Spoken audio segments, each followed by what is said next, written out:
2025년 하반기 주목해야 할 관심 섹터와 관련주를 제공해 드립니다. 안녕하세요. 허브경제TV입니다. 오늘 볼 종목은요, 하나솔루션을 좀 보도록 하겠습니다. 하나솔루션 같은 경우는 실적, 3분기 실적 이슈가 미리 땡겨왔죠. 그러면서 여기서 한번 푹 꺼져버리는 모습을 보여줬죠. 그래서 단기간에 4만원에서 지금 3만원까지 굉장히 좀 큰 폭으로 하락을 하는 모습이 나와주기는 했고요.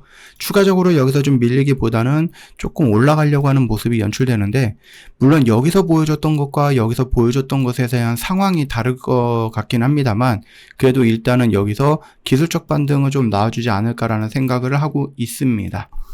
자, 오늘 하나솔루션을 좀 마저 이어서 보기 전에 시장이 어땠죠? 나쁘지 않았죠?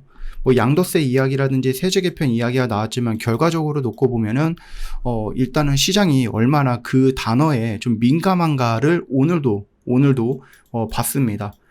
대통령실에서 뭔가 이제 얘기를 했는데 그 기사와 그 내용이 조금 다른 내용이 있었죠. 네, 그래서 요 기사를 보고 시장이 출렁거렸다가 그렇게 얘기 안 했는데 라고 해서 다시 올라가면서 마무리가 되는 이런 모습을 좀 보여줬는데, 확실히 시장은 여기 라인에서 굉장히 좀 민감하구나 라는 것들을 우리가 볼 수 있어요. 아직까지는 좀 더 지켜보거나 우리 좀 기다려 봐야 될 것 같다라고 좀 말씀을 드려보도록 하겠습니다. 결정난 게 아무것도 없죠. 네. 자, 일단 하나솔루션이 지금 뉴스를 놓고 보면 신용등급이 조금 위험할 수도 있다 이런 식으로 얘기가 나와주고 있거든요. 근데 결과적으로 놓고 보면은 태양광, 물론 이제 태양광 역시도 이제 중국의 물량공사라든지 저가공사 이런 것들에 의해서 힘든 건 맞지만은, 태양광 사업은 그래도 나름 나쁘진 않게 지금 진행이 되고 있어요. 문제가 뭐냐라고 했을 때는 이 하나솔루션 밑에 있는 케미칼 부분이라고 생각하시면 됩니다. 여기서 매년 손실이 나고 있어서, 요거를 조금 어떻게 좀 해결을 해야 될 것 같은데. 그러니까 태양광 혼자서 미국에 있는 조지아 쪽에 있는 그 태양광 공장, 이 부분에서 흑자가 나고 있다 손 치더라도 이게 케미칼에서 계속해서 적자가 난다라고 하면은 힘들죠. 네, 그 부분들은 조금 빠르게 해결을 해야 되지 않을까 싶습니다만, 어떻게 해결을 할지는 지켜볼 필요가 있겠다. 이렇게 좀 말씀을 좀 드려보도록 하겠습니다. 일단은 이 부분 때문에, 케미칼의 적자 부분이라든지 손실 이 부분 때문에 신용이 조금 움직여줄 수도 있겠구나라는 얘기들이 나와주기는 했죠. 일단 하나솔루션 같은 경우는 중국산 패널의 공습이라든지 이런 것들, 이거는 우리나라뿐만 아니라 전 세계적으로 진짜 참 그래요. 중국 애들이 그냥 국가가 대규모 투자를 해가지고 왕창 만들어, 그리고 얘네들 가격도 후려치고 이러다 보니까는 지금 다른 나라라든지 이런 애들에서 또 요 싼 값에 요거 사는 거죠. 예, 그렇게 계속 치니까 버티고 있던 사람들, 버티고 있던 기업들이 무너지기 시작하고, 이들이 없으면은 여기에 더 몰릴 수밖에 없고, 그리고 나서 시장을 점유하고 얘네들 가격이 올리면 진짜 속수무책이다. 이렇게 보셔도 될 것 같아요. 우리나라 공급망을 놓고 보면은 태양광 패널은 크게 5가지 단계로 만들어지거든요. 첫 번째가 폴리실리콘, 그 다음에 인꽃, 그 다음에 웨이퍼, 셀, 모듈, 이런 식으로 해서 쭉 진행이 되는데, 한국 업체들은 요 앞전에 있는 것보다는 요 세 번째, 네 번째, 다섯 번째 셀과 패널에 요 부분에 조금 뭐라고 할까요? 줄을 이루고 있다. 왜냐면 폴리실리콘, 인고, 웨이퍼는 이미 중국에 거의 다 넘어가 있는 상태거든요. 그래서 거의 다 얘네들이 90% 이상을 차지하고 있어서 어려워요. 우리나라가 여기서 좀 들어가기도 어렵고. 일단은 태양은 우리나라도 그렇고 미국도 그렇고 다른 나라들도 그렇고 조금, 물론 이제 원전 다음으로 조금 중요하다라고 생각을 합니다. 우리나라 같은 경우는 원전보다 태양 풍력을 더 우선시하기는 하는데, 그건 이제 바뀔 수 있는 부분이고, 어찌되었던 간에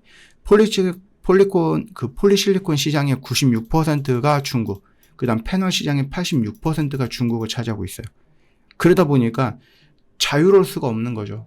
하나솔루션뿐만 아니라 하나큐실이라든지 아니면 태양광 회사들이 뭔가 이제 좀 해보려고 해도요, 결과적으로 이제 이 어떤 영역, 5개의 영역 중에 여기에 거의 한 4개의 영역에, 또는 5개의 영역이라고 다 봐도 됩니다. 이 5개의 영역에 한 80, 90%를 다 중국이 차지하고 있으니 어쩌겠습니까? 좀 어렵다.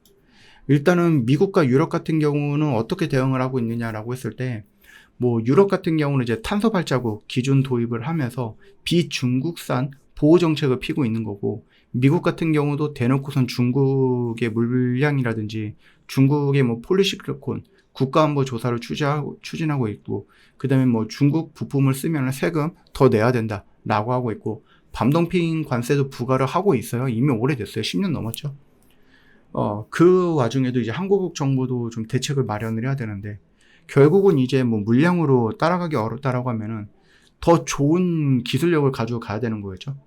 고효율 패널이라든지 차세대 기술을 좀 개발을 해야 된다든지, 탄소 검증제를 도입을 한다든지, 그러니까 전탄소 패널을 쓰면 혜택을 주는 제도라든지, 결국은 이 패널을 만들 때 들어가는 탄소가 줄어들면은 그게 저탄소겠죠.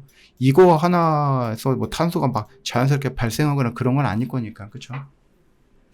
AI라든지 디지털 이런 것들을 인해서 운영 관리 기술을 지원을 하면서 공장에서 더 적은 비용과 뭐랄까 더 적은 뭐 효율, 저효율, 뭐 고효율, 뭐 이렇게 해야 되나요? 뭐 이런 것들로 인해서 똑똑하게 관리해 갖고 진짜로 뭐 쓸데없는 것들, 나가는 것들 다 잡아가면서 진짜 내가 100을 만든다고 했을 때 딱 99를 투자해서 만드는, 여기서 잉여가 없는, 내가 100을 만들 때 120을 투자하는 게 아니라 딱 100을 투자해서 딱 100을 만드는, 이 정도로 굉장히 좀 효율적이게 좀 진행이 되면 좋겠다. 이런 것들을 해야 된다라는 부분이죠. 그러면은 일단은 뭐 고효율 차세대 패널 개발을 할 때 우리나라 이제 대책을 해야 되잖아요. 이게 야 너희들 태양광 하나솔루션 니들이랑 혼자서 알아서 해라고 해서 벗어날 수 있는 또는 회복할 수 있는 또는 극복할 수 있는 위기는 아니거든요. 그러면 국가는 연구비를 지원을 해주고 뭐 기술 개발을 과제 거기에 뭐 참여할 수 있는 부분들도 있겠죠.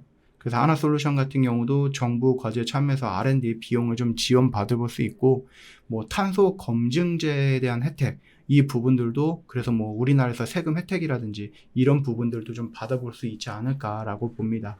그리고 우리나라에 또 기술도 뛰어난 애들도 많이 있기 때문에 AI 소프트웨어라든지 아니면 설비 자동화 시스템 이 개발 비용이라든지 이런 것들도 국가가 조금 지원을 해주면서 이런 식으로 좀 효율적으로 인건비도 낮추고 재료비도 낮추고 대신에 업무 향상이 되고 이런 것들이겠죠.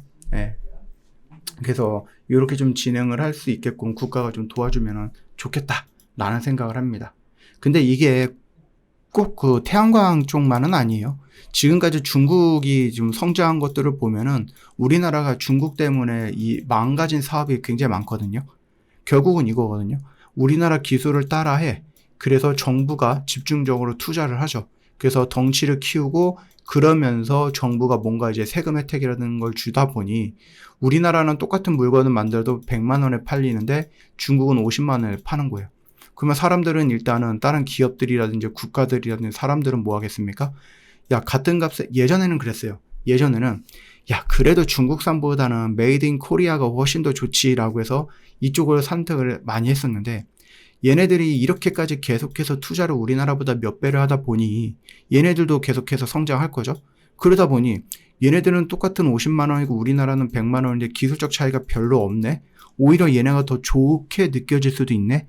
결국은 어떻게 됩니까? 이쪽으로 다 넘어가죠.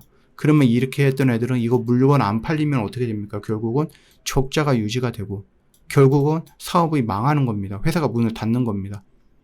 이런 식으로 중국이 성장을 많이 했죠. 우리나라 사업이라든지 우리나라 것들을 굉장히 좀 많이 빼앗아 갖고 이게 비단 우리나라 뿐이겠습니까?